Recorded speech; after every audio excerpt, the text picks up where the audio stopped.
बिस्मिल्लाहिर्रहमानिर्रहीम। अस्सलामुअलैकुम एंड जुले। तो चलिए आज हम सेकंड लेक्चर शुरू करते हैं। तो आज का हमारा टॉपिक है डिफरेंशिएशन। ठीक है, फर्स्ट लेक्चर का थोड़ा सा रिकैप कर लेते हैं हम।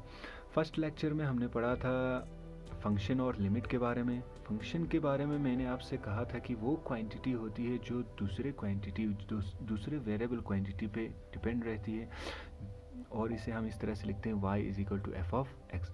जब x की वैल्यू चेंज होती है तो फंक्शन की वैल्यू भी चेंज हो जाती है। ठीक, अब ये कितना चेंज होगा और किस रेट के साथ चेंज होगा, जब हम उसकी मेजरमेंट करते हैं तो उस मेजरमेंट को हम कहते हैं डेरिवेटिव ऑफ ए फंक्शन, और उस होल प्रोसेस को, उस निकालने के प्रोसेस को, उस होल मेथड को हम कहते हैं डिफरेंशिएशन। ठीक है, यहाँ पे मैंने डिफिनेशन लिखा हुआ है। डेरिवेटिव ऑफ ए फंक्शन क्या होता है?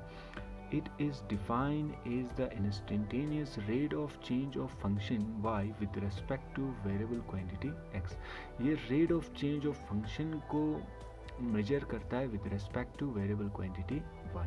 ठीक है, और उस होल प्रोसेस को हम कहते हैं डिफरेंशिएशन। ठीक है, यहाँ पे जो इंस्टेंटेनियस वर्ड यूज़ किया है वो एंड में आपको समझ आएगा। ठीक है, अभी इससे रहने दीजिए। ठीक है, तो चलिए हम देखते हैं कि फिर हम चेंज को कैसे निकालते हैं। ठीक है, हम एक कॉमन एग्जांपल लेते हैं जो आपने 10th क्लास में पढ़ा था, ओम्स लॉ। ठीक है, ओम्स लॉ क्या होता है? V is directly proportional to I। Voltage जो है वो डायरेक्टली प्रोपोर्शनल किस पे होता है? करंट पे होता है। ठीक, तो जब ये प्रोपोर्शनैलिटी साइन हटती है तो यहाँ पे आता है एक कांस्टेंट। ठीक है, ये कांस्टेंट होता है रेजिस्टेंस, और रेजिस्टेंस हमेशा कांस्टेंट रहती है। ठीक है, तो यहाँ पे इन दोनों का रेशियो हमारे पास होता है कांस्टेंट रेजिस्टेंस के बराबर।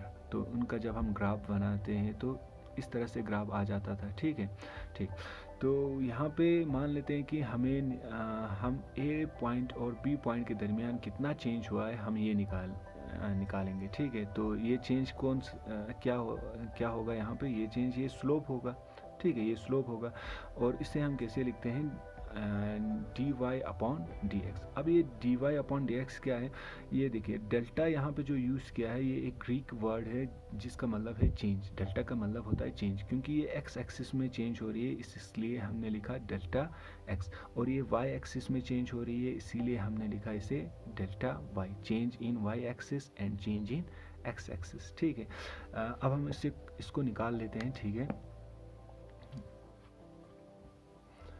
यहाँ पे मान लेते हैं ये केस है। यहाँ पे कितना चेंज हो रहा है? वाई एक्स, डेल वाई हमारा कितना आ रहा है इस केस में? तो डेल वाई हमारा है यहाँ से लेके यहाँ तक हमारा है 2 - 1, तो ये हुआ 1 डिवाइडेड बाई डेल्टा एक्स हमारा कितना आएगा? आप बताइए, यहाँ से लेके यहाँ तक कितना चेंज हो रहा है? 1 चेंज हो रहा है, क्वांटिटी 2 - 1 1, तो ये हमारा बना 1, हमारा आंसर आया 1। ठीक है, अब इसमें कोई भी दो पॉइंट लीजिए, हम हमेशा हमारा वैल्यू क्या रहेगा? कांस्टेंट ही रहेगा। चलिए इन दोनों पॉइंट्स पे ले लेते हैं, ए और सी के दरमियान ले लेते हैं कि इन दोनों में कितना डिफरेंस आ रहा है, कितना स्लोप आ रहा है। ठीक है, तो इसको मैं थोड़ा सा बढ़ा रहा हूँ यहाँ तक। ठीक है, अब देखिए, अब हमारा डेल्टा वाई कितना आएगा इस केस के अंदर? Delta Y by delta X. इस केस में हमारा डेल्टा वाई कितना आ रहा है? यहाँ से लेके यहाँ तक, मतलब 3 से लेके यहाँ तक है, तो कितना चेंज हो रहा है यहाँ से लेके यहाँ तक? 3 - 1 2 डिवाइडेड बाई डेल्टा एक्स हमारा कितना चेंज हो रहा है यहाँ से लेके यहाँ तक? 3 - 1 2, तो ये दोनों कट हुआ, फिर से हमारा आंसर आया 1। ठीक है, तो जब हमारा फंक्शन जो है वो कॉन्स्टेंटली चेंज करता है तो हम आसानी के साथ चेंज को हम निकाल सकते हैं, मतलब हम उसके डेरिवेटिव को निकाल सकते हैं। लेकिन प्रॉब्लम कहाँ होती है? प्रॉब्लम तब होती है जब हमारा फंक्शन जो है वो कॉन्स्टेंटली चेंज नहीं करता वेरिएबल क्वांटिटी के साथ। तो एक और एग्जांपल ले लेते हैं, कोरोना केसेस इन अमेरिका। ठीक है, आपको मालूम होगा अमेरिका में इस वक्त जो है कोविड-19 पॉजिटिव केसेस जो है सबसे ज़्यादा है, 7 लाख से भी ऊपर हो चुका है। ठीक है, अगर हम देखें कि अप्रैल के अंदर जो है कितने पॉजिटिव केसेस आए और उस मंथ और पॉजिटिव केसेस के बीच में अगर हम ग्राफ बनाएं तो हमारा इस तरह से एक ग्राफ बनेगा जो एक्सपोनेंशियल ग्रोथ होती है। आपको तो मालूम है कि एक आदमी जो है वो 5 से 10 आदमियों को फैला सकता है ये वायरस। तो इस वजह से ये जो पॉजिटिव केसेस है ये एकदम से बढ़ जाती है, एकदम से राइज कर जाती है, एक्सपोनेंशियल ग्रोथ होती है यहाँ पे, ठीक है। तो इस तरह से हमारे पास एक ग्राफ बनेगी, ठीक है, इस केस में, ठीक है। तो यहाँ पे जो है वो मुश्किल हो जाती है, यहाँ पे जो है हमें डेरिवेटिव फाइंड करने में, यहाँ पे हमें स्लोप फाइंड करने में मुश्किल होती है। क्यों होती है? क्योंकि आप देखिए यहाँ शुरुआत में जो है ये जो है धीरे धीरे इंक्रीज़ कर रही है, जो रेट ऑफ चेंज है यहाँ पे बिल्कुल कम है, ठीक है। लेकिन जो ही यहाँ पहुँचती है तो रेट ऑफ चेंज एकदम से बढ़ जाती है, ठीक है। तो अगर हम यहाँ पे डेरिवेटिव निकाले, यहाँ पे 2 पॉइंट लेके डेरिवेटिव निकाले और यहाँ पे किसी 2 जगह पे हम देखें कि कितना रेट ऑफ चेंज है, तो वो टोटली डिफरेंट आएगा, इस केस की तरह नहीं होगा। क्यों? क्योंकि ये स्ट्रेट लाइन थी तो यहाँ पे हर जगह सेम रह रही है। हमने पहले ये केस देखा था ए और बी के दरमियान, फिर ए और सी के दरमियान भी देखा, तो सेम रिजल्ट आ रहा था, ठीक है। लेकिन इस केस में नहीं आएगा। क्यों? क्योंकि हमें ये ग्राफ से सिंपली मालूम हो रहा है कि यहाँ पे रेट ऑफ चेंज कम है और यहाँ पे रेट ऑफ चेंज बहुत ही ज़्यादा है, ठीक है। तो अब हम 2 पॉइंट्स के दरमियान स्लोप देखेंगे कि कितना आ रहा है, ठीक है, पॉइंट ए और पॉइंट बी के दरमियान, ठीक है।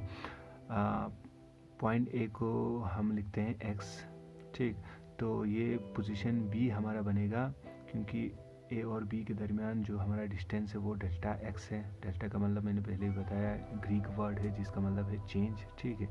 तो डेल्टा एक्स चेंज हो रही है, तो ये हमारा बनेगा position x plus delta x, x plus delta x. कुछ बुक्स में जो है एच भी लिखा जाता है इस चेंज को, तो मैथमेटिक्स, खासकर मैथमेटिकल बुक में एच लिखा होता है, तो आप उस हिसाब से नोटेशन, ये नोटेशन रख सकते हैं, ठीक है। तो अगर ये हमारा एक्स है तो हमारा y जो है वो y is equal to F of X होता है। तो ये अगर वेरिएबल क्वांटिटी x है तो हमारा फंक्शन बनेगा एफ ऑफ एक्स। तो b के केस में हमारा फंक्शन जो है, अगर हमारा वेरिएबल जो है x प्लस डेल्टा x है तो हमारा फंक्शन जो है बनेगा F of X plus delta X, ठीक है। तो स्लोप हमारा आएगा del y upon del x, ठीक है। इस तरह से राइज ओवर रन। तो डेल वाई हमारा कितना बन रहा है? डेल वाई हमारा बनेगा इस तरह से, ये निकालना है हमें। तो डेल वाई ये बनेगा हमारा और डेल एक्स हमारा ये बनेगा, ठीक है। डेल वाई हमारा कितना हुआ? F of X plus delta X minus F of x, ठीक है। और डेल एक्स हमारा बनेगा, कितना डिस्टेंस है इन दोनों के बीच में? Delta X. तो ये आएगा हमारा डेल्टा एक्स, ठीक है। अगर ए और बी के दरमियान एक स्ट्रेट लाइन होती तो हम फर्स्ट केस की तरह स्लोप को बिल्कुल इजीली निकाल सकते थे।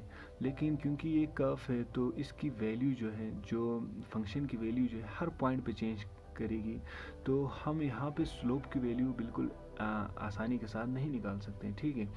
तो इस केस को सॉल्व करने के लिए आइजैक न्यूटन और लेबनिज ने हमें एक शानदार आइडिया दिया, ठीक है। आइजैक न्यूटन ये एक फिजिसिस्ट है, इंग्लैंड का रहने वाला था, ठीक है। और लेबनिज जो है ये एक मैथमेटिशियन था और जर्मनी का रहने वाला था, ठीक है। उन्होंने ये कहा कि देखो, हम 2 पॉइंट के दरमियान जो है रेट ऑफ चेंज को निकाल रहे थे, ठीक है। पॉइंट ए और पॉइंट बी मान लेते हैं, पॉइंट ए और पॉइंट बी के दरमियान हम चेंज को निकाल रहे हैं। उन्होंने ये कहा कि अगर हम इस चीज़ को जूम इन करें, मतलब अगर हम इस पॉइंट को करीब से करीब लाते जाएं, फिर यहाँ पे करीब से करीब लाते जाएं और बिल्कुल ए के सामने खड़ा कर दे इस तरह से, और हमें इस तरह से दिखे कि ये बिल्कुल एक पॉइंट है, बिल्कुल एक पॉइंट, तो हम जो है यहाँ पे एक टेंजेंट ड्रा करके इस तरह से एक टेंजेंट क्या होता था? टेंजेंट आपने 10 क्लास में पढ़ा होगा। टेंजेंट वो लाइन है जो सर्कल को बिल्कुल एक पॉइंट पे टच करती है, ठीक है। तो हम यहाँ पे एक टेंजेंट ड्रा कर सकती है, मतलब अगर मैं इसको जूम करके आपको दिखाऊं तो ये इस तरह से होगा, एक स्ट्रेट लाइन पे, इस तरह से एक स्ट्रेट लाइन पे 2 पॉइंट बिल्कुल इस तरह से आपको दिखाई देगा। तो अब ये वो पहले वाला केस बन गया, ठीक है। तो अब हम यहाँ पे उन दोनों की वैल्यू निकाल सकते हैं। इन दोनों में जो डिस्टेंस है, ठीक है, जो डेल्टा एक्स होगा इन दोनों के बीच में, जो डेल्टा एक्स कम होते होते आएगा, लेकिन ज़ीरो नहीं हो सकता, ये याद रखना, ज़ीरो नहीं। क्यों?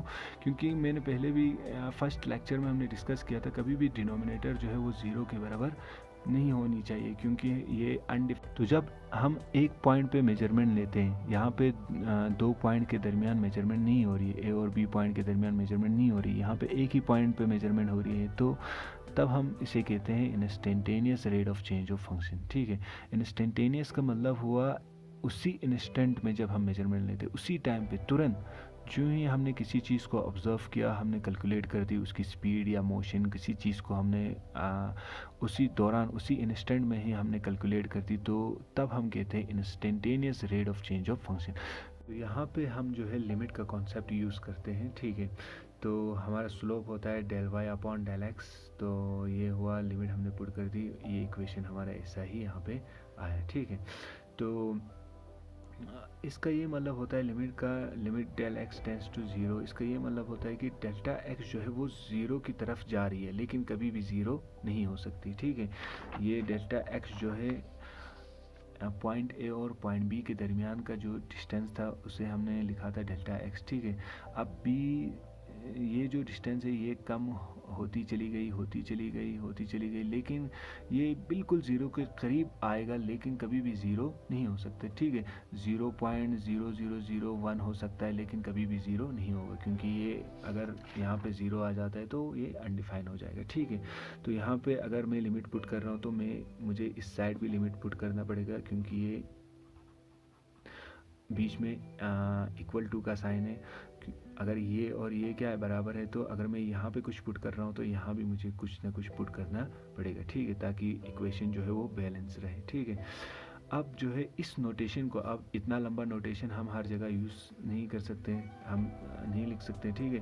तो इस नोटेशन को लेब्निज ने लिखा del Y upon del X, और इस नोटेशन को न्यूटन ने लिखा F of dash of X. फंक्शन को हम एफ ऑफ एक्स लिखते थे, अगर उसके ऊपर डैश लगा हो, ये नोटेशन लगा हो, तो इसका मतलब है इसको डिफरेंशिएट किया गया है एक बार, ठीक है। तो इस चीज़ को हम इस तरह से लिखते हैं आखिर में।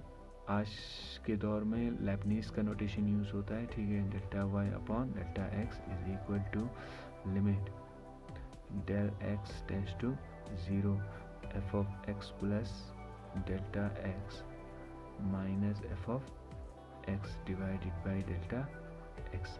तो ये इक्वेशन हमारा बनता है आखिर में। इस इक्वेशन को हम कहते हैं अब इनिशियो मेथड या फर्स्ट प्रिंसिपल ऑफ कैलकुलस। यहाँ पे इस नोटेशन को हम कहते हैं डिफरेंशियल कोफिशिएंट या डेरिवेटिव, ठीक है। तो ये सारा कुछ था डिफरेंशिएशन के बारे में। आई होप आपको अच्छा लगा होगा। Have a good day. Thank you.